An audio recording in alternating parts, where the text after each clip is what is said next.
Satu keluarga warung makan mendadak sakit setiap malam. Dokter bilang gak ada penyakit. Ternyata mereka disantet pesaingnya sendiri pakai pesugihan monyet. Warung makan itu berdiri di pinggir jalan besar yang setiap hari ramai dilalui orang. Sebuah warung sederhana dengan papan nama cat biru pudar bertuliskan Warung Makan Sederhana Bu Lastri.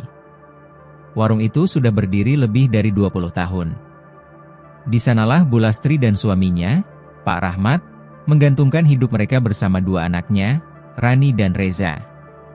Setiap pagi, aroma sambal bawang dan tumis kangkung menyeruak keluar dari dapur kecil di belakang warung. Pelanggan-pelanggan lama sering bercanda sambil makan di bangku panjang yang terbuat dari kayu. Suasana hangat, sederhana, tapi penuh rasa kekeluargaan. Bu Lastri selalu menyapa ramah setiap pengunjung, dan Pak Rahmat tak pernah lupa membungkuskan lauk lebih untuk pelanggan yang pulang sore. Hidup mereka biasa saja. Tak pernah berlebih, tapi cukup. Hingga suatu hari, deretan ruko di seberang jalan mulai direnovasi. Suara mesin bor dan tukang bangunan tak henti-hentinya terdengar. Katanya mau dibuka warung makan juga, ujar seorang pelanggan. Bu Lastri hanya tersenyum, tidak merasa khawatir. Biar saja, rezeki kan sudah diatur, katanya ringan. Tapi ketenangan itu hanya bertahan sebentar. Seminggu setelah ruko itu selesai direnovasi, sebuah warung baru resmi dibuka. Pelangnya besar, mencolok, dan desainnya jauh lebih modern. Namanya Warung Rasa Jaya. Mereka menjual menu yang mirip, ayam goreng, sambal, sayur, lalapan. Tapi anehnya, sejak hari pertama buka, warung itu langsung penuh pelanggan. Mobil-mobil berhenti, orang-orang antre. Bu Lastri memperhatikan dari kejauhan sambil berdiri di depan pintu warungnya yang sepi. Hari itu, hanya 3 meja yang terisi. Biasanya, jam makan siang semua kursi penuh. Tapi kini bangku-bangku kosong, dan hanya suara kipas angin tua yang berputar pelan. Baru buka kok bisa rame gitu, ya? Gumam Rani sambil menyeka keringat di dahinya. Pak Rahmat mengangkat bahu. Mungkin promosi besar. Ya sabar aja. Nanti juga seimbang lagi. Tapi hari-hari berikutnya tak berubah. Justru makin sepi. Pelanggan setia satu persatu berhenti datang. Beberapa di antaranya terlihat makan di seberang sana, di warung baru itu. Ada yang sempat tersenyum kikuk saat bertemu pandang dengan Bu Lastri, lalu cepat-cepat menunduk. Suasana di rumah mulai muram. Rani melihat ibunya sering termenung di dapur. Uang hasil jualan makin sedikit. Tapi bukan itu saja yang membuat keluarga itu mulai khawatir. Malam hari, mereka mulai merasakan sesuatu yang aneh. Awalnya cuma rasa pegal. Tapi makin lama, sakitnya seperti ditusuk jarum di seluruh tubuh. Rasa nyerinya datang hampir bersamaan setiap malam, tepat lewat tengah malam. Pak Rahmat sering terbangun sambil memegangi dadanya. Bu Lastri menggigil padahal udara tidak dingin. Rani bahkan sampai menangis karena punggungnya terasa berat, seperti ada yang menindih. Mereka pikir itu kelelahan. Tapi setelah beberapa hari, rasa sakit itu tidak hilang. Justru makin parah. Besok kita ke puskesmas, ya? Kata Pak Rahmat sambil menahan nyeri di kakinya. Mereka sekeluarga akhirnya memeriksakan diri. Tapi hasilnya, semuanya normal. Dokter bilang tidak ada tanda penyakit apapun. Mereka diberi vitamin dan disarankan istirahat. Namun malam berikutnya, rasa sakit itu datang lagi. Lebih berat, lebih menusuk. Bu Lastri sampai terjatuh di dapur karena kakinya tiba-tiba tak kuat menahan tubuh. Reza yang membantu ibunya ikut terjerembab karena tangannya juga terasa kaku. Rani berteriak panik. Bu! Pak! Tolong! Pak Rahmat segera datang membantu, tapi tubuhnya sendiri terasa seperti ditarik-tarik. Nafasnya sesak, dadanya nyeri. Setelah itu, malam-malam keluarga itu tak pernah tenang. Kadang mereka mendengar suara langkah kaki dari dapur, tapi setiap diperiksa, tak ada siapa-siapa. Pernah juga terdengar suara benda jatuh, padahal semua piring di rak masih utuh. Bau amis kadang muncul tiba-tiba di ruang makan. Kadang, dari arah warung, terdengar suara orang tertawa lirih. Mereka mencoba membaca doa bersama, tapi angin tiba-tiba berembus kencang dari jendela yang tertutup rapat. Tirai bergetar, lampu meredup. Rani menjerit ketakutan. Pak Rahmat menatap istrinya dengan mata cemas. Ini bukan sakit biasa, Las. Jangan ngomong sembarangan, jawab Bu Lastri lirih, menahan tangis. Tapi jauh di dalam hatinya, ia pun tahu, ada sesuatu yang tidak wajar sedang terjadi. Hari berganti minggu. Warung mereka makin sepi. Sementara warung baru di seberang itu makin ramai. Bahkan kini mereka membuka cabang kecil di dekat pasar. Rani sempat mendengar kabar bahwa pemiliknya, seorang pria bernama Surya, sering datang tengah malam ke warungnya sendiri dan menyalakan dupa. Tapi tak ada yang tahu pasti apa yang dilakukannya. Suatu sore, saat hujan turun rintik-rintik, seorang pria tua datang ke warung mereka. Bajunya lusuh, langkahnya pelan, dan di tangannya ada tongkat kayu. Matanya tertutup kacamata hitam kecil, dan dari gerakannya, terlihat jelas bahwa ia buta. "Bu, boleh saya numpang makan?" "Saya nggak punya uang," katanya lirih. Bu Lastri yang sedang duduk di kursi panjang memandang iba. "Iya, Pak. Duduk sini. Saya ambilkan nasi." Pria buta itu duduk perlahan. Saat Bu Lastri meletakkan piring di hadapannya, ia tersenyum samar. "Terima kasih, Bu. Tapi," katanya pelan, "warung ini dingin sekali." Bu Lastri tersenyum kikuk. "Iya, hujan soalnya." Pria itu menggeleng. "Bukan dingin karena hujan. Tapi dingin karena ada yang berdiam di sini." Perkataannya membuat Bu Lastri merinding. "Bapak maksudnya apa?" Pria itu hanya menunduk dan mulai makan perlahan. Suara sendoknya beradu pelan dengan piring, dan setiap kali ia mengunyah, wajahnya tampak tenang, seolah sedang memikirkan sesuatu. Selesai makan, ia berkata, "Terima kasih, Bu. Sebagai balasan, biar saya bantu sedikit. Saya bisa memijat." Badan ibu kelihatan berat. Bu Lastri menatap Pak Rahmat yang sedang duduk di pojok. Ia mengangguk ragu. Tapi karena rasa sakit di tubuhnya sudah tak tertahankan, ia akhirnya mengiyakan. Pria buta itu memijat pelan pundak Bu Lastri. Tangannya terasa hangat. Tapi di tengah pijatan, tiba-tiba ia berhenti. Matanya yang tertutup itu bergetar. "Siapa yang iri pada keluarga ini, Bu?" tanyanya lirih. Bu Lastri menelan ludah. "Iri? Ya, saya lihat ada benang hitam melilit tubuh ibu. Dan paku kecil di telapak kaki. Ini bukan penyakit." Bu Lastri langsung merinding. Tubuhnya gemetar. Ia memanggil suaminya. "Pak, Bapak dengarkan?" Pria buta itu melanjutkan, "Bukan cuma ibu. Semua anggota keluarga kena. Ini kiriman orang yang ingin melihat kalian hancur. Tapi jangan takut. Saya bisa bantu, asal kalian mau percaya." Hening menyelimuti ruangan itu. Suara hujan di luar terdengar makin deras. Pak Rahmat memandang pria tua itu lekat-lekat. "Bapak siapa, sebenarnya?" "Saya cuma orang yang lewat," jawabnya singkat. "Tapi malam ini, jangan keluar rumah. Kalau bisa, bakar kemenyan, dan baca doa. Nanti saya kembali." Setelah itu, pria buta itu berdiri perlahan dan berjalan pergi dengan tongkat kayu di tangannya. Langkahnya pasti, meski matanya tak bisa melihat. Suara ketuk tongkatnya hilang di balik suara hujan.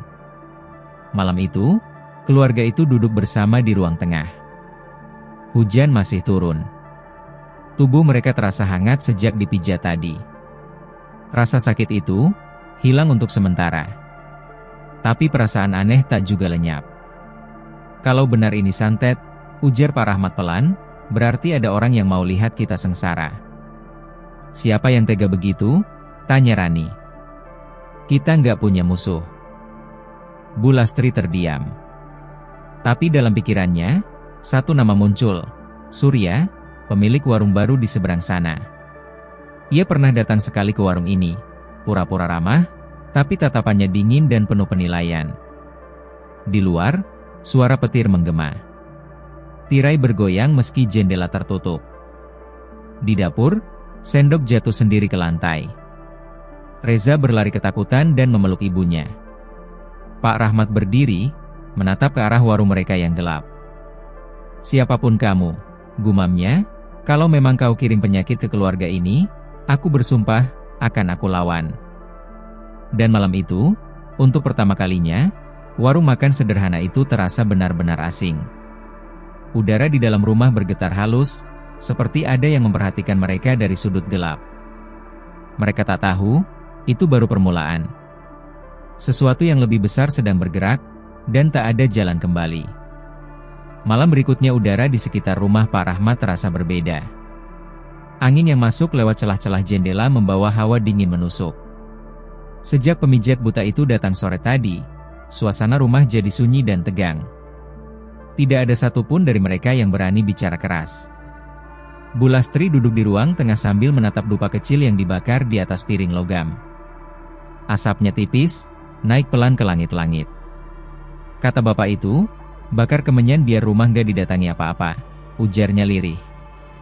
Rani dan Reza duduk di sampingnya, saling berpegangan tangan. Wajah mereka pucat, tapi ada sedikit rasa lega.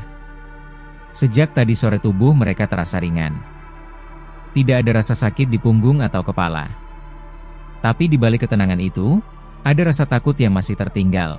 Takut kalau semuanya hanya sementara. Pak Rahmat berdiri di depan pintu, memperhatikan jalanan sepi yang basah oleh hujan sore tadi. Lampu jalan redup, suara jangkrik bersahut-sahutan. Di kejauhan, dari arah ruko, samar-samar terdengar suara tawa. Ia memicingkan mata. Warung seberang itu masih terang, meski sudah lewat tengah malam. Ia memutar tubuhnya dan menutup pintu rapat.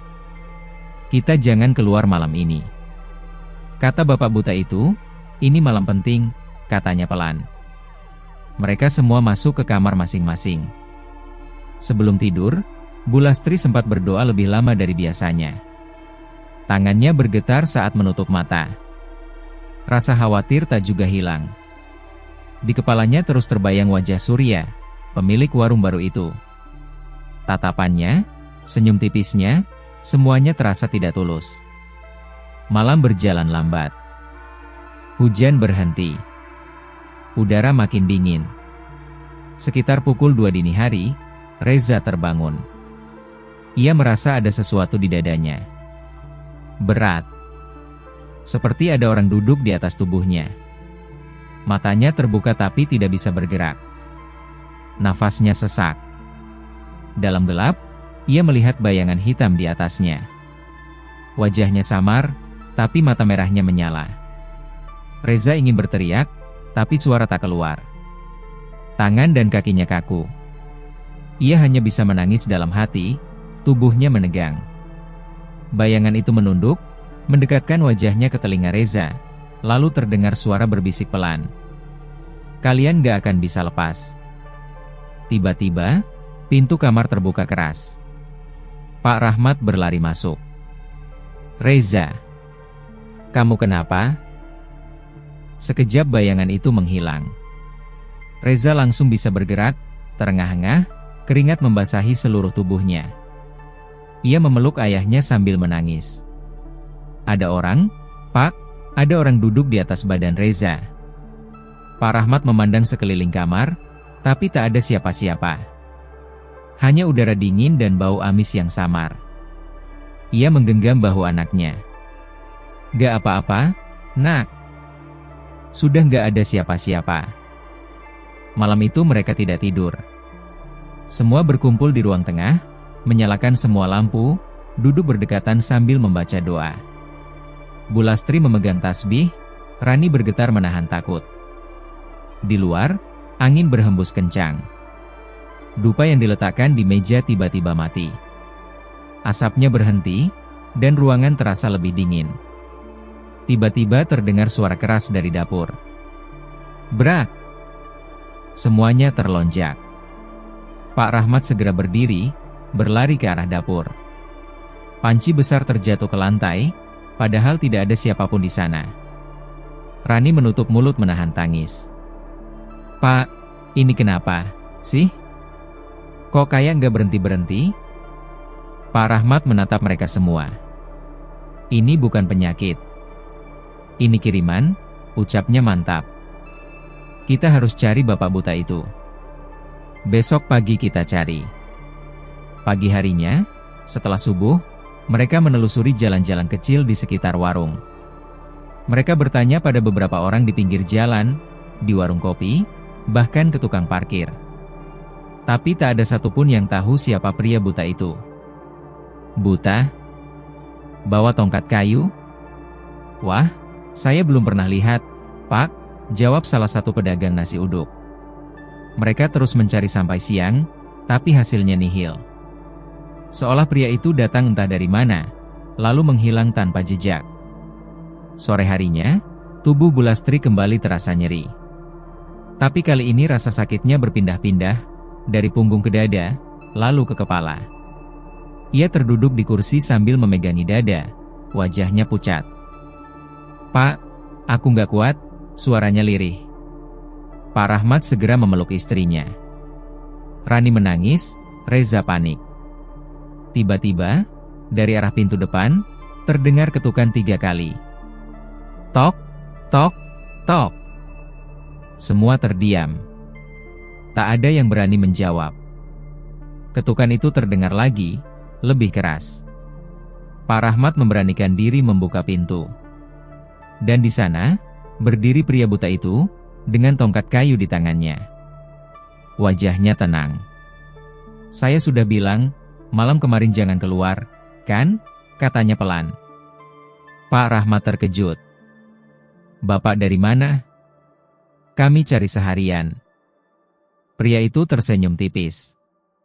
Kalian belum siap melihat saya. Sekarang waktunya bersih-bersih. Santet ini kuat. Ada niat jahat besar di baliknya. Ia masuk tanpa diminta. Langkahnya pelan tapi pasti. Ia berjalan ke tengah ruang makan, menepuk-nepuk lantai, lalu berhenti di dekat etalase nasi. Di sini pusatnya. Ada benda ditanam di bawah. Pak Rahmat langsung menyingkirkan meja, lalu dengan bantuan cangkul kecil, ia menggali lantai yang retak. Tak lama, matanya membelalak. Dari dalam tanah muncul bungkusan kain hitam kecil yang diikat tali merah. Bulastri menjerit pelan. Ya Allah! Pria buta itu jongkok, meraba bungkusan itu, lalu mengangguk. Benar. Ini kiriman. Isinya rambut, paku, dan darah kering. Ini yang bikin kalian sakit. Tanpa ragu, ia menyiram bungkusan itu dengan air dari botol yang dibawanya, lalu membakar kainnya di atas dupa. Api menyala kecil, mengeluarkan bau busuk menusuk hidung. Asapnya hitam pekat, berputar-putar sebelum hilang di udara. Kalian harus kuat, katanya sambil berdiri. Saya akan tanam penolak di depan warung. Setelah ini, jangan bicara kasar, jangan dendam. Biarkan semuanya kembali ke pengirimnya. Pak Rahmat mengangguk dalam ketakutan. Bapak bisa bantu kami, kan? Pria itu menepuk bahunya. Saya hanya menuntun. Tapi yang melawan bukan saya. Yang kalian lawan, bukan manusia biasa. Dia sudah menyerahkan diri pada makhluk lain. Sore itu, pria buta itu menyiapkan ritual kecil di depan warung. Ia menanam bunga 7 rupa, menaburkan garam di 4 penjuru, lalu menaruh kendi kecil berisi air di tengahnya. Bibirnya bergerak pelan, membaca doa yang tak dipahami siapapun. Angin berputar di sekitar mereka. Rani menjerit saat merasakan hembusan kencang lewat rambutnya. Dupa yang dibakar menyala terang, lalu padam seketika. Pria buta itu tetap tenang, menancapkan tongkatnya ke tanah. Beberapa menit kemudian, semuanya berhenti. Udara kembali hangat. Suasana sunyi, hanya terdengar napas lega keluarga itu. "Sudah," katanya pelan. "Tapi ingat, setelah ini mungkin ada perlawanan. Jangan takut. Kalian dilindungi." Pak Rahmat ingin berterima kasih, tapi pria itu sudah berjalan pergi. Langkahnya tenang, seperti tahu arah tanpa melihat. Malam berikutnya udara di sekitar rumah Pak Rahmat terasa berbeda. Angin yang masuk lewat celah-celah jendela membawa hawa dingin menusuk. Sejak pemijat buta itu datang sore tadi, suasana rumah jadi sunyi dan tegang. Tidak ada satupun dari mereka yang berani bicara keras. Bu Lastri duduk di ruang tengah sambil menatap dupa kecil yang dibakar di atas piring logam. Asapnya tipis, naik pelan ke langit-langit. Kata bapak itu, "Bakar kemenyan biar rumah gak didatangi apa-apa," ujarnya lirih. Rani dan Reza duduk di sampingnya, saling berpegangan tangan. Wajah mereka pucat, tapi ada sedikit rasa lega. Sejak tadi sore tubuh mereka terasa ringan. Tidak ada rasa sakit di punggung atau kepala. Tapi di balik ketenangan itu, ada rasa takut yang masih tertinggal. Takut kalau semuanya hanya sementara. Pak Rahmat berdiri di depan pintu, memperhatikan jalanan sepi yang basah oleh hujan sore tadi. Lampu jalan redup, suara jangkrik bersahut-sahutan. Di kejauhan, dari arah ruko, samar-samar terdengar suara tawa. Ia memicingkan mata. Warung seberang itu masih terang, meski sudah lewat tengah malam. Ia memutar tubuhnya dan menutup pintu rapat. "Kita jangan keluar malam ini," kata bapak buta itu. "Ini malam penting," katanya pelan. Mereka semua masuk ke kamar masing-masing. Sebelum tidur, Bu Lastri sempat berdoa lebih lama dari biasanya. Tangannya bergetar saat menutup mata. Rasa khawatir tak juga hilang. Di kepalanya terus terbayang wajah Surya, pemilik warung baru itu. Tatapannya, senyum tipisnya, semuanya terasa tidak tulus. Malam berjalan lambat. Hujan berhenti. Udara makin dingin. Sekitar pukul 2 dini hari, Reza terbangun.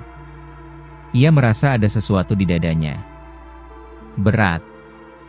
Seperti ada orang duduk di atas tubuhnya. Matanya terbuka tapi tidak bisa bergerak. Nafasnya sesak. Dalam gelap, ia melihat bayangan hitam di atasnya. Wajahnya samar, tapi mata merahnya menyala. Reza ingin berteriak, tapi suara tak keluar. Tangan dan kakinya kaku. Ia hanya bisa menangis dalam hati, tubuhnya menegang. Bayangan itu menunduk, mendekatkan wajahnya ke telinga Reza, lalu terdengar suara berbisik pelan. "Kalian gak akan bisa lepas." Tiba-tiba, pintu kamar terbuka keras. Pak Rahmat berlari masuk. "Reza, kamu kenapa?" Sekejap bayangan itu menghilang. Reza langsung bisa bergerak, terengah-engah, keringat membasahi seluruh tubuhnya. Ia memeluk ayahnya sambil menangis. "Ada orang, Pak?" Ada orang duduk di atas badan Reza. Pak Rahmat memandang sekeliling kamar, tapi tak ada siapa-siapa. Hanya udara dingin dan bau amis yang samar. Ia menggenggam bahu anaknya. "Gak apa-apa, Nak." Sudah gak ada siapa-siapa. Malam itu mereka tidak tidur. Semua berkumpul di ruang tengah, menyalakan semua lampu, duduk berdekatan sambil membaca doa. Bu Lastri memegang tasbih, Rani bergetar menahan takut. Di luar, angin berhembus kencang. Dupa yang diletakkan di meja tiba-tiba mati. Asapnya berhenti, dan ruangan terasa lebih dingin. Tiba-tiba terdengar suara keras dari dapur. "Brak!" Semuanya terlonjak. Pak Rahmat segera berdiri, berlari ke arah dapur. Panci besar terjatuh ke lantai, padahal tidak ada siapapun di sana. Rani menutup mulut menahan tangis. "Pak, ini kenapa sih? Kok kayak nggak berhenti-berhenti?" Pak Rahmat menatap mereka semua. "Ini bukan penyakit. Ini kiriman," ucapnya mantap. "Kita harus cari bapak buta itu. Besok pagi kita cari." Pagi harinya, Setelah subuh, mereka menelusuri jalan-jalan kecil di sekitar warung. Mereka bertanya pada beberapa orang di pinggir jalan, di warung kopi, bahkan ke tukang parkir. Tapi tak ada satupun yang tahu siapa pria buta itu. Buta? Bawa tongkat kayu? Wah, saya belum pernah lihat, Pak, jawab salah satu pedagang nasi uduk. Mereka terus mencari sampai siang, tapi hasilnya nihil. Seolah pria itu datang entah dari mana, lalu menghilang tanpa jejak. Sore harinya, tubuh Bulastri kembali terasa nyeri. Tapi kali ini rasa sakitnya berpindah-pindah, dari punggung ke dada, lalu ke kepala. Ia terduduk di kursi sambil memegangi dada, wajahnya pucat. Pak, aku nggak kuat, suaranya lirih.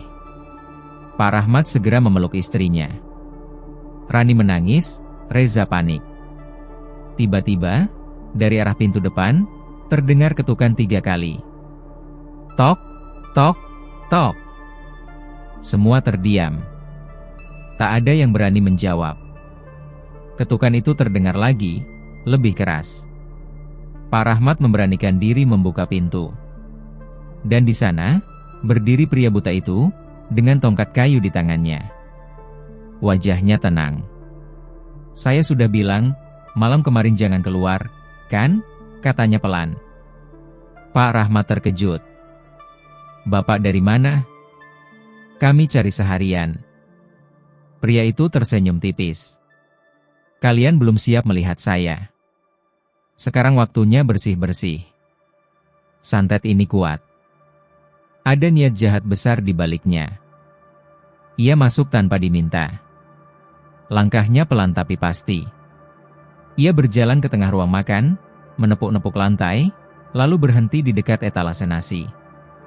Di sini pusatnya. Ada benda ditanam di bawah. Pak Rahmat langsung menyingkirkan meja, lalu dengan bantuan cangkul kecil, ia menggali lantai yang retak. Tak lama, matanya membelalak. Dari dalam tanah muncul bungkusan kain hitam kecil yang diikat tali merah. Bulastri menjerit pelan. Ya Allah! Pria buta itu jongkok, meraba bungkusan itu, lalu mengangguk. Benar. Ini kiriman.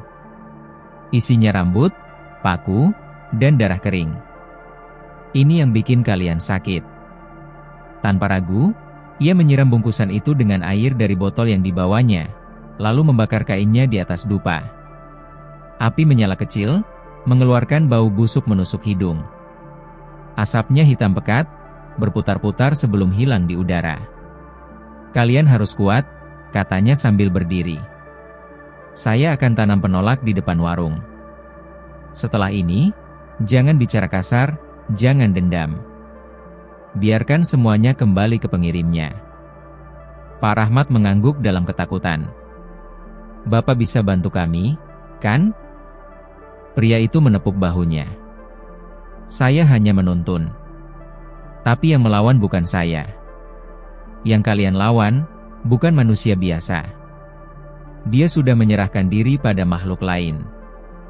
Sore itu, pria buta itu menyiapkan ritual kecil di depan warung. Ia menanam bunga 7 rupa, menaburkan garam di 4 penjuru, lalu menaruh kendi kecil berisi air di tengahnya. Bibirnya bergerak pelan, membaca doa yang tak dipahami siapapun. Angin berputar di sekitar mereka. Rani menjerit saat merasakan hembusan kencang lewat rambutnya. Dupa yang dibakar menyala terang, lalu padam seketika. Pria buta itu tetap tenang, menancapkan tongkatnya ke tanah. Beberapa menit kemudian, semuanya berhenti. Udara kembali hangat. Suasana sunyi, hanya terdengar napas lega keluarga itu. Sudah, katanya pelan. Tapi ingat, setelah ini mungkin ada perlawanan. Jangan takut. Kalian dilindungi. Sudah hampir 2 minggu keluarga Rendra menanggung rasa sakit yang datang setiap malam. Mereka mulai kehilangan semangat hidup. Warung yang dulu ramai pelanggan kini sepi seperti rumah kosong. Hanya beberapa pelanggan lama yang masih setia datang, itu pun kadang hanya sekadar menyapa. Sore itu, langit tampak muram. Angin membawa bau tanah basah meski hujan belum turun. Sinta sedang duduk di bangku dekat dapur sambil memegangi kepala. Sejak pagi, rasa nyeri di tengkuknya tidak hilang. Kadang seperti ditusuk, kadang panas seperti terbakar. Rendra yang duduk di kursi depan warung hanya bisa diam. Ia menatap jalan raya yang mulai ramai, berharap ada pembeli yang datang. "Enduk, kamu minum obat lagi aja," ucapnya pelan. "Udah, Mas." Tapi tetap aja. "Rasanya makin parah," jawab Sinta lemah. Di dalam kamar, Pak Sastro berbaring dengan kain menutupi tubuhnya. Sejak 3 hari lalu, ia mulai sering menggigil meski cuaca panas. Ibu Rini duduk di sampingnya, mengusap kening suaminya sambil berdoa pelan. Wajahnya terlihat khawatir. Ia tahu ada yang tidak wajar. Malam harinya, rasa sakit itu datang lagi. Tepat pukul 12, tubuh mereka seolah diserang bersamaan. Rendra merasa dadanya sesak, matanya berkunang-kunang, sementara Sinta menangis menahan sakit di pinggang. Di luar rumah, terdengar suara aneh seperti benda jatuh di atap. "Duk! Duk!" berulang kali, membuat bulu kuduk mereka berdiri. Ibu Rini keluar kamar, menatap langit-langit. "Mas, denger nggak?" Suaranya gemetar. "Iya, itu di atas ya." Rendra ikut berdiri, tapi tubuhnya terlalu lemah untuk memeriksa. Mereka hanya bisa berdoa di ruang tengah, sambil menahan rasa nyeri yang makin menjadi. Tidak ada yang tidur malam itu. Keesokan harinya, pagi terasa berat. Warung sepi, tubuh mereka lemas, dan kepala seperti berputar. Saat Rendra sedang menyapu halaman, datang seorang pria tua memegang tongkat. Langkahnya pelan tapi pasti. Rambutnya sudah memutih, dan matanya tampak kosong. Rendra terkejut ketika menyadari pria itu buta. "Permisi," suara pria itu serak tapi sopan. "Boleh saya numpang duduk? Capek jalan." "Oh iya, Pak. Silakan duduk sini." Rendra menunjuk bangku di teras. Pria tua itu duduk perlahan, lalu tersenyum. "Warungnya sepi ya, Nak?" "Iya, Pak. Entah kenapa, akhir-akhir ini pelanggan jarang datang." Pria itu diam sejenak, lalu mengangkat wajahnya. "Hawa tempat ini aneh. Dingin, tapi bukan dingin biasa." Rendra menelan ludah. Kalimat itu membuatnya merinding. "Bapak bisa tahu? Saya nggak bisa lihat, tapi bisa rasa. Ada sesuatu yang nempel di rumah ini." Mendengar itu, Sinta yang baru keluar dari dapur mendekat. "Bapak ini siapa ya?" "Saya cuma tukang pijat keliling, Enduk. Nama saya Mbah Darmo. Tapi kadang, orang minta saya bantu bersihin yang gak kelihatan." Sinta dan Rendra saling pandang. Dalam hati mereka mulai percaya, mungkin pria tua ini dikirim Tuhan. Tanpa banyak pikir, mereka mempersilakan Mbah Darmo masuk. Di ruang tengah, Mbah Darmo duduk bersila, tangannya menyentuh lantai pelan.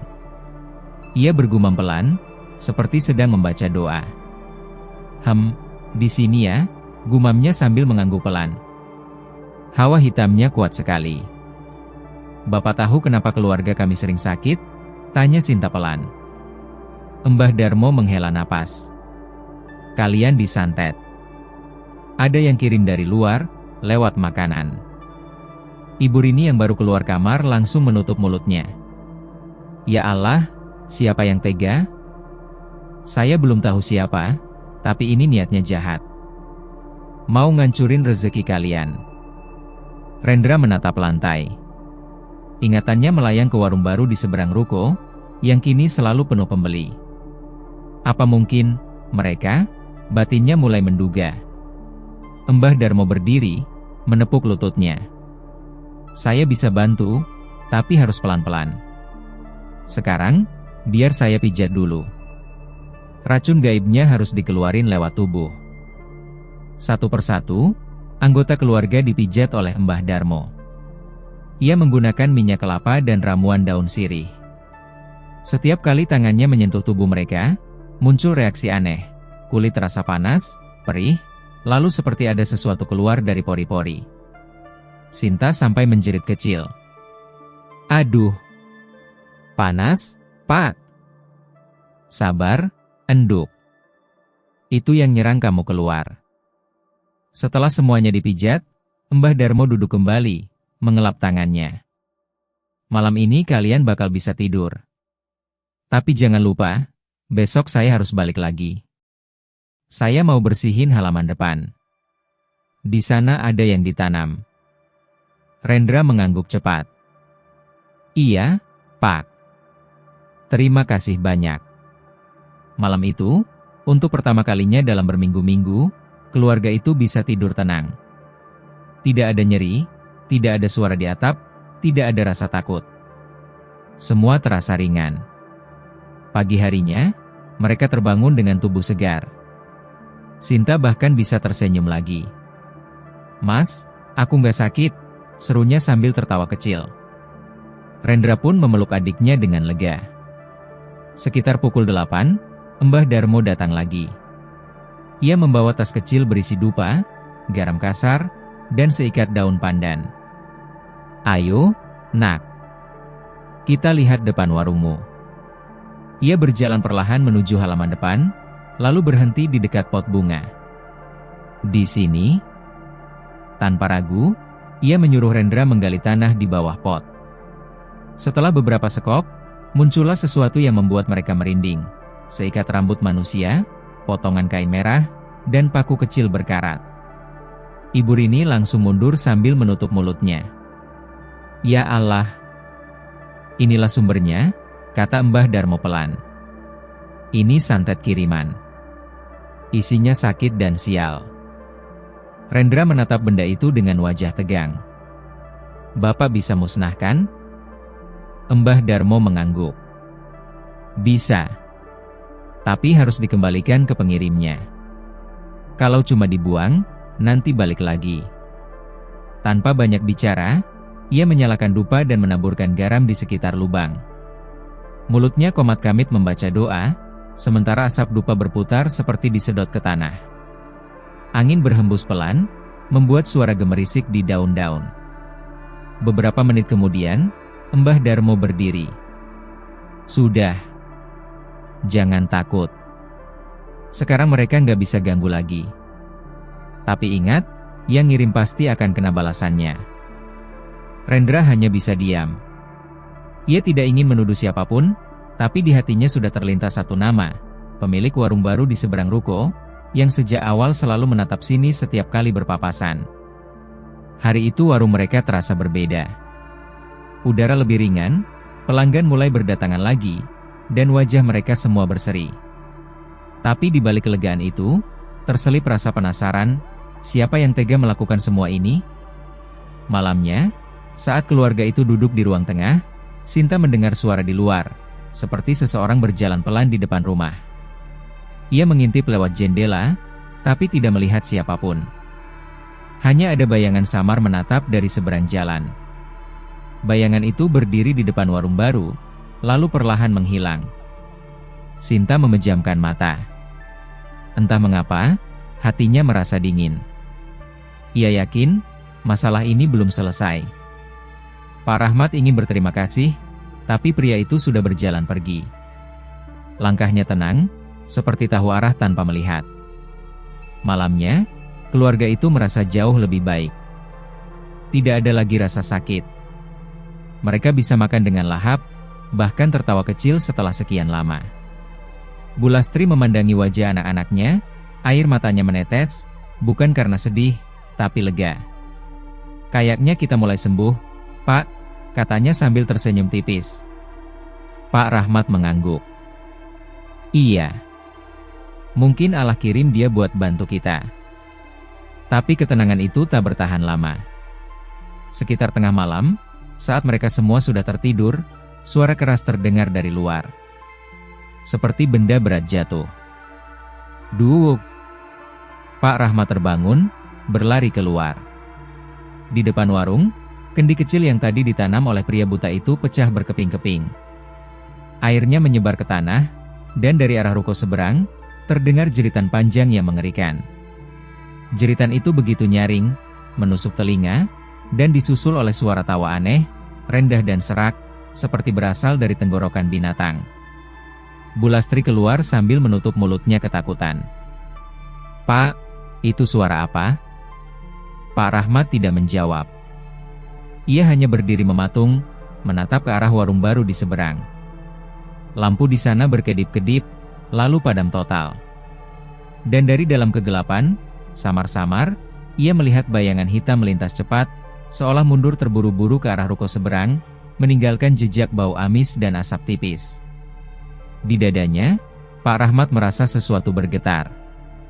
Ia tahu, ini belum selesai. Mungkin justru baru dimulai. Hari-hari setelah Mbah Darmo datang terasa jauh lebih tenang bagi keluarga Rendra. Tidak ada lagi rasa sakit setiap malam. Mereka bisa makan dengan lahap, dan pelanggan mulai berdatangan lagi. Beberapa tetangga yang sebelumnya jarang mampir kini kembali membeli makanan. Suasana warung terasa hidup seperti dulu. Namun di balik kelegaan itu, Rendra masih menyimpan rasa curiga. Setiap kali ia melewati warung baru di seberang ruko, ada rasa tidak enak di dadanya. Pemilik warung itu, seorang pria parubaya bernama Pak Surya, selalu memandangnya dengan senyum aneh. Senyum yang tidak ramah, tapi juga tidak bisa dibilang sekadar basa-basi. "Mas, lihat tuh, dia ngeliatin kita lagi," bisik Sinta satu sore ketika mereka sedang menata meja. "Iya. Dari dulu juga gitu. Kayaknya dia tahu kita udah sembuh," jawab Rendra pelan. Warung Pak Surya masih ramai, tapi suasananya berubah. Dulu pengunjungnya terlihat tertawa dan ceria, sekarang wajah mereka seperti tegang dan canggung. Beberapa kali Rendra melihat ada pelanggan keluar tergesa-gesa, seolah merasa tidak nyaman. Ia hanya memperhatikan dari jauh, menahan diri agar tidak menimbulkan masalah baru.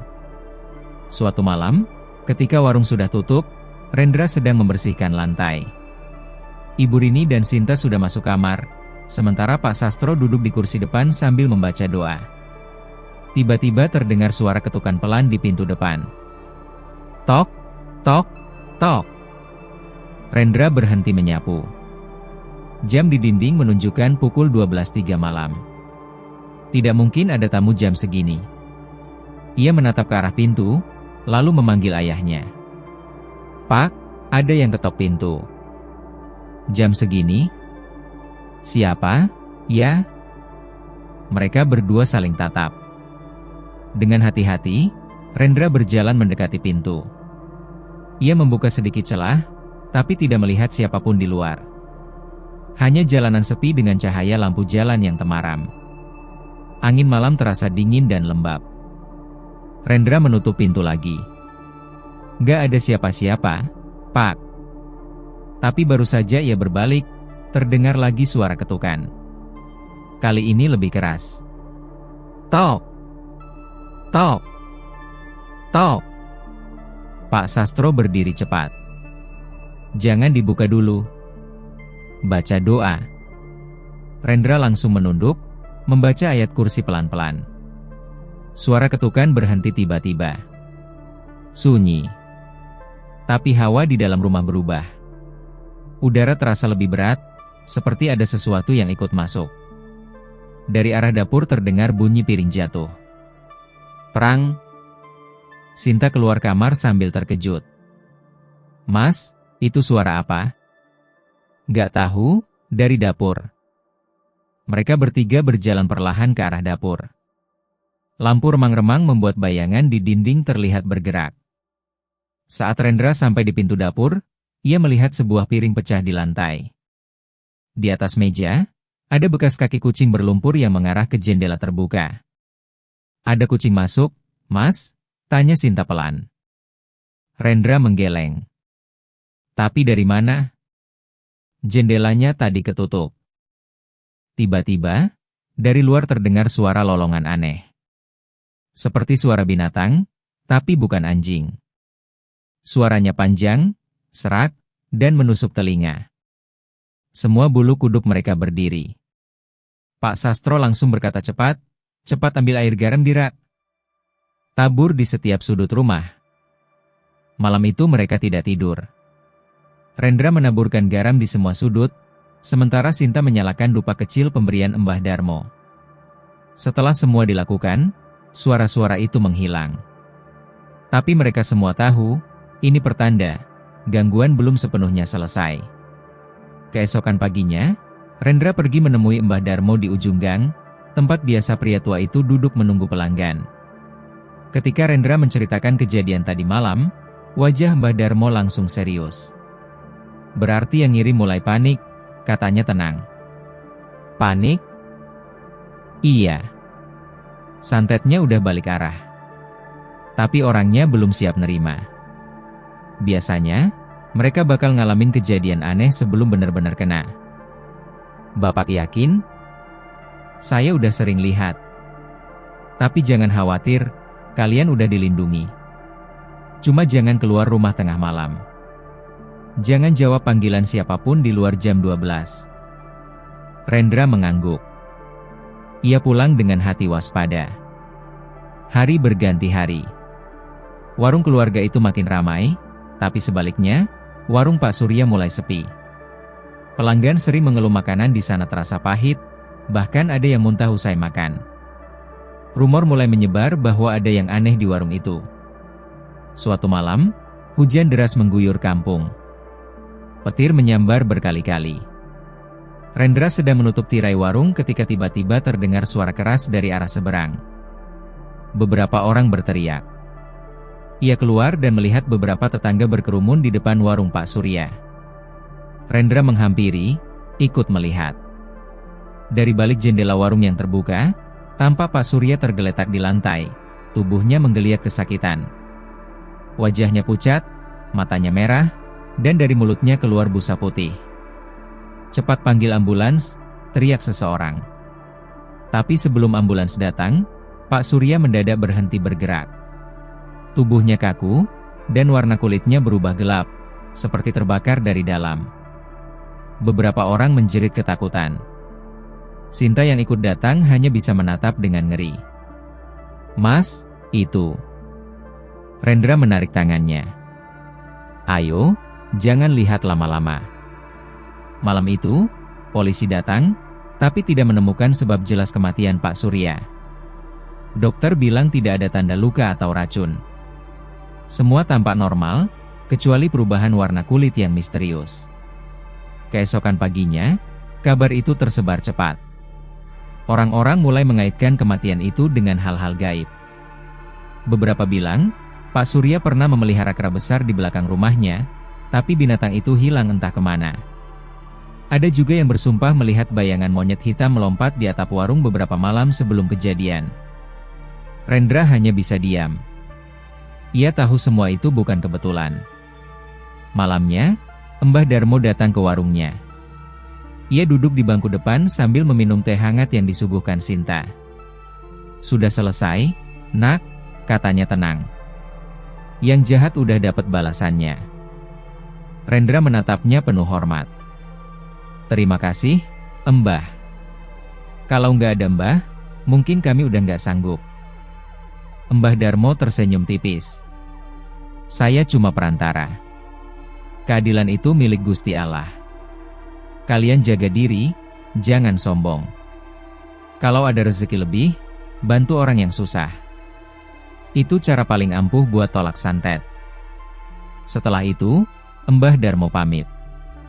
Ia berjalan menjauh, tongkatnya mengetuk tanah perlahan. Saat Rendra menoleh lagi, pria tua itu sudah tidak terlihat. Seolah hilang di telan gelapnya malam. Hari-hari berikutnya berjalan normal. Warung kembali ramai seperti dulu. Tapi di setiap malam, ketika Rendra hendak menutup pintu, ia selalu sempat berbisik pelan dalam hati. Terima kasih, Mbah, semoga Bapak selalu dilindungi dimanapun berada. Namun jauh di dalam hatinya, masih tersisa satu tanya, siapa sebenarnya Mbah Darmo? Apakah ia manusia biasa, atau utusan dari dunia lain yang datang hanya untuk menegakkan keadilan? Hanya satu hal yang pasti, semenjak kejadian itu, tidak ada lagi yang berani bermain dengan santet di kampung itu. Dan keluarga Rendra, akhirnya bisa tidur tenang setiap malam. 3 bulan berlalu sejak kematian Pak Surya. Hidup keluarga Rendra perlahan kembali normal. Warung makan mereka kini kembali ramai seperti dulu. Bahkan lebih ramai karena banyak orang datang bukan hanya untuk makan, tapi juga karena penasaran dengan cerita yang tersebar. Beberapa pelanggan lama bercerita bahwa mereka mendengar kabar soal santet warung makan, tentang seseorang yang iri dengan rezeki orang lain lalu berbalik celaka sendiri. Cerita itu beredar luas di kampung dan menjadi perbincangan di mana-mana. Namun bagi keluarga Rendra, itu bukan sekadar cerita. Mereka mengalaminya sendiri, rasa sakit yang tak bisa dijelaskan, ketakutan setiap malam, dan kehadiran seorang penolong misterius yang muncul di saat mereka nyaris menyerah. Meskipun sudah lama tidak sakit, mereka tidak pernah melupakan malam-malam menyeramkan itu. Kadang saat angin malam berhembus kencang, atau saat lampu dapur tiba-tiba redup, Rendra masih bisa merasakan sedikit rasa was-was. Tapi kini, rasa takut itu berubah menjadi kewaspadaan. Ia lebih hati-hati, lebih rajin berdoa, dan tidak mudah menaruh curiga pada orang lain. Pagi itu, warung mereka penuh pembeli. Aroma soto ayam dan nasi goreng memenuhi udara. Sinta melayani pelanggan dengan senyum lebar, sementara Rendra sibuk di dapur membantu ibunya. Di luar, Pak Sastro duduk sambil memotong cabai, matanya tampak damai, tidak lagi murung seperti dulu. Saat suasana mulai tenang, tiba-tiba muncul seorang anak kecil di depan warung. Umurnya sekitar 7 tahun, pakaiannya lusuh, dan wajahnya tampak lelah. Anak itu berdiri diam sambil memegang tongkat kecil dari bambu. Ia buta. Sinta segera menghampiri. "Dek, mau makan?" Anak itu mengangguk pelan. "Saya lapar, Mbak." Tanpa pikir panjang, Sinta menyuruhnya duduk di bangku pojok. Ia menyiapkan sepiring nasi dan segelas teh hangat. Anak itu makan dengan perlahan, seolah menikmati setiap suapan. Setelah selesai, ia menghapus mulutnya dengan tangan, lalu berkata pelan, "Mbah pesan, bilang terima kasih." Sinta tertegun. "Mbah siapa?" Anak itu tersenyum tipis. "Mbah yang dulu bantu keluarga ini." Rendra yang mendengar dari dapur langsung keluar. "Kamu kenal Mbah Darmo?" Anak itu mengangguk. "Dia titip pesan. Katanya, kalau malam Jumat Kliwon, bakar dupa di depan warung, biar selalu aman." Rendra mendekat, lututnya terasa lemas. "Mbah Darmo masih hidup?" Anak itu menunduk. "Mbah udah tenang sekarang. Katanya tugasnya sudah selesai." Sebelum Rendra sempat bertanya lagi, anak kecil itu berdiri dan melangkah pergi pelan. Langkahnya tegap meski ia buta. Rendra mencoba mengejarnya, tapi saat keluar warung, anak itu sudah tidak ada. Jalanan sepi. Tidak ada jejak, tidak ada suara. Seolah ia menghilang begitu saja. Sinta keluar menyusul. "Mas, kemana anaknya?" Rendra hanya menggeleng. "Gak tahu. Hilang." Keduanya saling pandang, lalu Sinta berkata pelan, "Berarti Mbah Darmo udah gak ada ya?" Mungkin, atau mungkin beliau memang bukan orang biasa. Sejak hari itu, setiap malam Jumat Kliwon, keluarga Rendra selalu menyalakan dupa kecil di depan warung, tepat di dekat tempat Mbah Darmo dulu menanam sesuatu saat menetralkan santet. Tidak ada hal aneh terjadi lagi, tapi mereka tetap melakukannya, sebagai bentuk terima kasih dan penghormatan. Waktu terus berjalan. Usaha mereka makin besar. Mereka membuka cabang kecil di kampung sebelah. Banyak orang yang datang dan minta doa, minta nasihat, bahkan sekadar ingin tahu kisah lengkap mereka. Sinta seringkali menceritakan semuanya dengan tenang, tapi tanpa menyebut nama siapapun yang terlibat.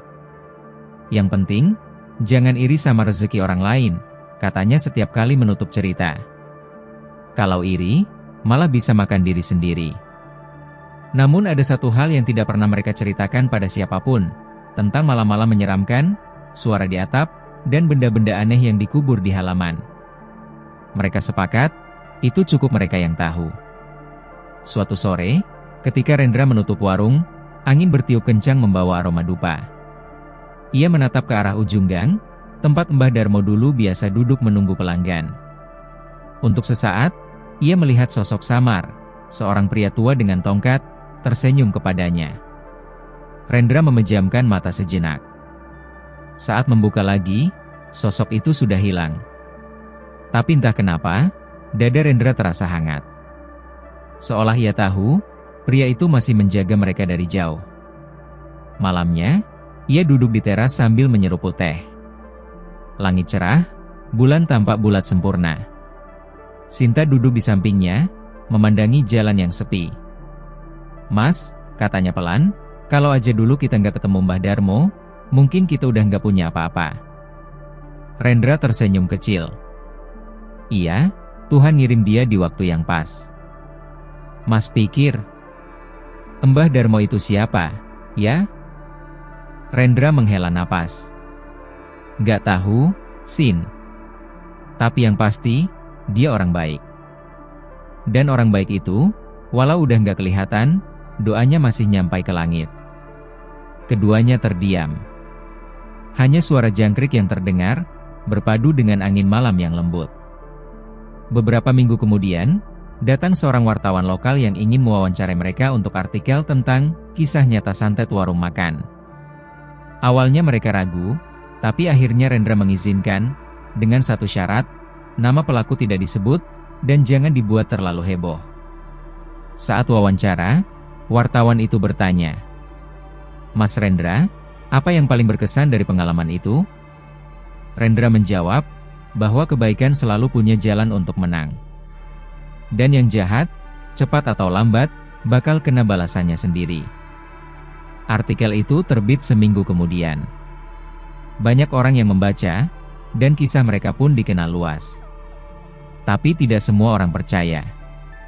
Ada yang menganggapnya cuma kebetulan, ada juga yang menganggap sekadar cerita dibesar-besarkan. Namun bagi keluarga Rendra, kebenaran itu nyata.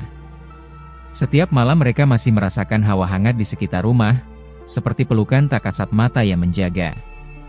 Dan setiap kali ada pelanggan buta datang ke warung, mereka selalu menyambut dengan senyum lebar, karena di mata mereka, sosok Mbah Darmo seakan hadir di setiap langkah orang-orang sederhana yang membawa kebaikan.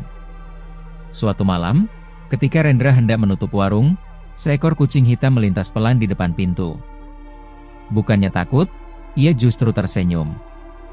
Ia tahu, tidak semua yang hitam itu jahat. Kadang, yang tampak gelap justru penjaga dari terang. Ia menatap langit, berbisik pelan. "Mbah, makasih ya. Kalau bukan karena Mbah, kami gak akan sampai di sini." Lalu ia menutup pintu, menyalakan dupa kecil di teras, dan masuk rumah bersama keluarganya. Malam itu tenang, damai, dan penuh rasa syukur. Hidup mereka tidak lagi dibayangi rasa takut. Kini mereka tahu, kebaikan selalu punya cara sendiri untuk menang, bahkan atas kegelapan paling pekat sekalipun. Setelah itu, Mbah Darmo pamit. Ia berjalan menjauh, tongkatnya mengetuk tanah perlahan. Saat Rendra menoleh lagi, pria tua itu sudah tidak terlihat. Seolah hilang ditelan gelapnya malam. Hari-hari berikutnya berjalan normal. Warung kembali ramai seperti dulu. Tapi di setiap malam, ketika Rendra hendak menutup pintu, ia selalu sempat berbisik pelan dalam hati. "Terima kasih, Mbah. Semoga Bapak selalu dilindungi dimanapun berada." Namun jauh di dalam hatinya, masih tersisa satu tanya. Siapa sebenarnya Mbah Darmo? Apakah ia manusia biasa? Atau utusan dari dunia lain yang datang hanya untuk menegakkan keadilan? Hanya satu hal yang pasti, semenjak kejadian itu, tidak ada lagi yang berani bermain dengan santet di kampung itu. Dan keluarga Rendra, akhirnya bisa tidur tenang setiap malam. Beberapa bulan setelah semua kejadian itu, hidup keluarga Rendra berjalan tenang. Tidak ada lagi suara aneh di malam hari, tidak ada lagi bayangan hitam di halaman, dan tidak ada lagi rasa sesak di dada setiap kali melewati dapur. Semuanya seperti kembali normal. Warung mereka semakin maju. Pelanggan makin ramai, dan banyak orang datang karena penasaran dengan kisah mereka yang dulu hampir terkena santet. Namun Rendra tidak pernah menceritakan secara detail. Ia hanya bilang kalau rezeki harus dijalani dengan sabar, tidak boleh iri dengan orang lain. Tapi ketenangan itu tidak berlangsung selamanya. Suatu malam, ketika Rendra sedang menghitung uang hasil penjualan, ia mendengar suara langkah kaki pelan di luar warung. Awalnya ia pikir hanya kucing, tapi suara itu teratur, seperti langkah manusia. Ia keluar dengan hati-hati. Di depan warung, tidak ada siapa-siapa. Jalanan sepi, hanya diterangi lampu jalan yang redup. Angin malam bertiup pelan, membawa bau dupa yang samar. Rendra memandang ke arah ujung gang, dan di sana, berdiri sosok perempuan mengenakan kebaya hitam, rambut panjang terurai menutupi sebagian wajahnya. Rendra mundur setapak. "Siapa itu?" tanyanya pelan. Sosok itu tidak menjawab. Ia berdiri diam, lalu perlahan melangkah mendekat. Setiap langkahnya menimbulkan suara kecil, tap, tap, tap, seperti hentakan kaki di atas tanah basah. Rendra menelan ludah, lalu mengucap doa dalam hati. Saat jarak mereka tinggal 3 meter, perempuan itu berhenti. Ia menengadah, memperlihatkan wajah pucat dengan mata gelap tanpa bola mata. Dari mulutnya keluar suara lirih. Dia belum tenang. Rendra membeku. Siapa? Yang dulu menyimpan kebencian. Ia masih di sini. Belum mau pergi. Sebelum Rendra sempat bertanya lagi, sosok itu menghilang begitu saja. Tidak ada jejak, tidak ada suara. Angin mendadak berhenti. Hening. Rendra segera masuk ke dalam dan menutup pintu rapat-rapat. Malam itu ia tidak bisa tidur. Kata-kata perempuan itu terus terngiang di kepalanya. Dia belum tenang. Keesokan harinya, Rendra menceritakan semuanya kepada Sinta dan ayahnya. Wajah Sinta pucat, sementara Pak Sastro hanya diam, menatap lantai. "Mungkin maksudnya, arwah Pak Surya?" tanya Sinta pelan. Rendra mengangguk. "Aku rasa iya. Tapi kenapa dia belum tenang?" Pak Sastro mendesah berat. "Mungkin karena cara matinya, Endra. Orang yang meninggal karena perbuatan jahat sendiri kadang arwahnya nyangkut, nggak diterima bumi, nggak diterima langit." Rendra terdiam. Ia tahu, walau Pak Surya sudah meninggal, dendamnya mungkin belum padam. Malam berikutnya, kejadian aneh mulai muncul lagi. Lampu dapur sering berkelap-kelip.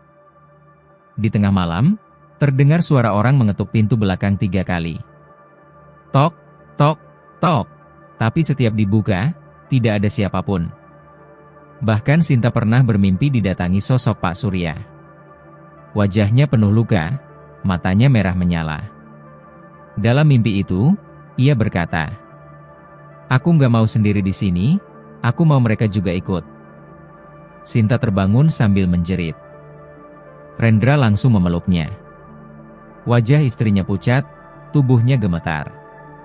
Sejak malam itu, mereka tidur dengan lampu menyala. Rendra sadar, mereka tidak bisa diam saja. Ia memutuskan pergi ke rumah seorang ustaz yang dulu pernah didengar namanya dari Mbah Darmo, Ustaz Rahim, seorang kiai tua yang tinggal di ujung kampung. Pagi itu, Rendra datang ke rumahnya. Ustaz Rahim menyambut dengan tenang. Setelah mendengar cerita Rendra, beliau mengangguk pelan. Arwah orang yang meninggal dalam keadaan menyimpan kebencian memang bisa gentayangan. Tapi bukan karena kuat, melainkan karena tersesat. Dia butuh doa, bukan takut-takutin orang. Jadi, kami harus ngapain, Ustaz? Besok malam Jumat Kliwon, bacakan Yasin di depan rumahnya dulu. Kalau masih bisa, bersihkan juga bekas tempatnya bekerja. Mungkin masih ada sisa energi buruk di sana. Rendra mengangguk. Malam Jumat Kliwon itu, ia dan Sinta datang ke rumah lama Pak Surya. Rumah itu kosong sejak kematiannya. Ket temboknya sudah pudar, daun kering menumpuk di teras. Pintu depannya terbuka sedikit, seolah memang menunggu seseorang masuk. Dengan berani, Rendra menyalakan dupa dan lilin kecil, lalu mulai membaca surat Yasin bersama istrinya. Udara di sekitar terasa berat. Kadang terdengar suara bisikan lirih dari dalam rumah, tapi mereka terus membaca sampai selesai. Saat ayat terakhir terucap, angin berhembus kencang dari arah pintu. Lilin padam. Rendra dan Sinta saling menatap, tapi tetap diam. Dalam cahaya redup, mereka melihat sosok samar berdiri di ambang pintu, Pak Surya. Wajahnya pucat, tapi kali ini tidak menakutkan. Ia menatap Rendra lama, lalu perlahan tersenyum tipis. "Maafkan aku." Setelah mengucap itu, sosoknya menghilang dalam cahaya putih yang lembut. Rendra tertegun. Hatinya terasa ringan.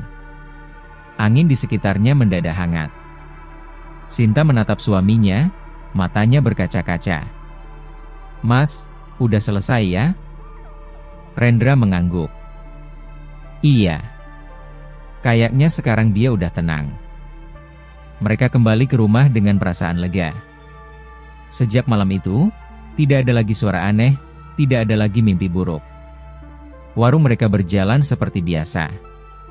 Keesokan paginya, Rendra menemukan seekor burung kecil hinggap di atap warung. Warnanya putih bersih. Burung itu berkicau sebentar, lalu terbang pergi ke arah matahari terbit. Rendra tersenyum. Dalam hatinya, ia tahu itu pertanda baik. Hari-hari berikutnya dipenuhi ketenangan. Hidup mereka jauh lebih damai dari sebelumnya. Kadang, saat malam tiba, Rendra masih menyalakan dupa kecil di teras, bukan karena takut, tapi sebagai tanda syukur dan doa untuk semua yang sudah pergi. Sinta pun tak lagi bermimpi buruk. Ia kembali ceria, bahkan mulai membantu mengajar anak-anak mengaji di surau. Pak Sastro kembali berkebun, dan sering terlihat duduk di depan rumah sambil memandangi langit sore. Mereka sudah melewati masa paling gelap dalam hidupnya. Kini, mereka mengerti satu hal, tidak semua kejahatan harus dibalas dengan kemarahan. Kadang, yang jahat cukup dimaafkan, karena maaf itulah yang menenangkan arwah dan menyembuhkan hati yang luka. Suatu malam, saat Rendra menutup warung, angin sejuk berhembus. Ia menatap langit dan berbisik pelan. "Mbah Darmo, Ustaz Rahim, Pak Surya, semoga kalian tenang di sana. Terima kasih udah ngajarin aku arti sabar." Ia menutup pintu warung, menyalakan dupa terakhir malam itu, lalu masuk ke rumah. Lampu di dalam menyala terang, dan suara tawa kecil dari Sinta dan anak-anak mereka terdengar lembut dari dalam. Rendra menatap sekali lagi ke arah jalan, tersenyum, lalu menutup pintu perlahan. Malam itu benar-benar tenang. Tidak ada bayangan, tidak ada bisikan, tidak ada ketukan misterius. Hanya kedamaian yang tersisa.